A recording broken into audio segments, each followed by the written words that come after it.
अत्यंत दुर्दैवी ही घटना आहे। दादा फार लवकर गेले। महाराष्ट्रातील राजकारणातील वक्तशीरपणा आणि जर काम होत असेल तर हो म्हणणारे, नाही होत असेल तर नाही म्हणणारे, प्रत्येक गोष्टीत कायदा कानून याचा योग्य तो वापर झाला पाहिजे अशा विचारांचे फार कमी नेते या देशात आहेत। त्यातले दादा एक होते। दादांनी महाराष्ट्राच्या राजकारणामध्ये स्वतःचं वेगळं अस्तित्व निर्माण केलं होतं, स्वतःचा एक वेगळा ठसा उमटवला होता आणि महाराष्ट्राच्या बजेटला आकार देणारा आणि डोळ्यात तेल घालून त्याच्यावर लक्ष ठेवणारा असा नेता महाराष्ट्राने गमावलेला आहे। अनेक आठवणी आहेत। माझा तसा काही असा वारंवार त्यांच्याशी असा संबंध येत नव्हता।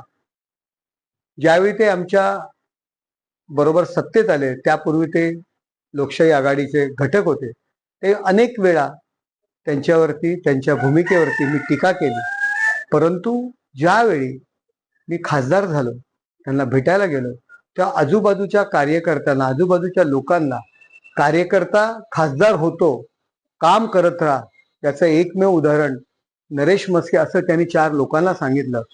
त्यावेळी मी खरंच खूप भारावून गेलो।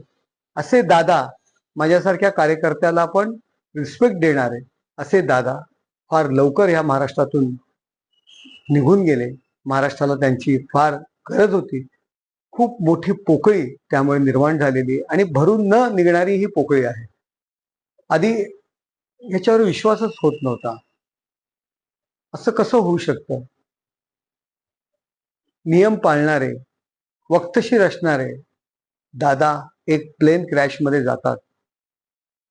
फार वाईट वाटलं, परंतु नियतीपुढे कोणाचं काही चालत नाही।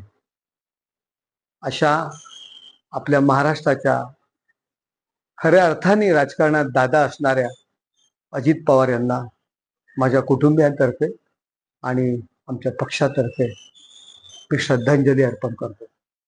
आपल्या परिसरातील बातम्या आमच्यापर्यंत पोहोचवण्यासाठी स्क्रीनवर दिलेल्या क्रमांकावर संपर्क साधू शकता। दूरध्वनी क्रमांक 8652414343।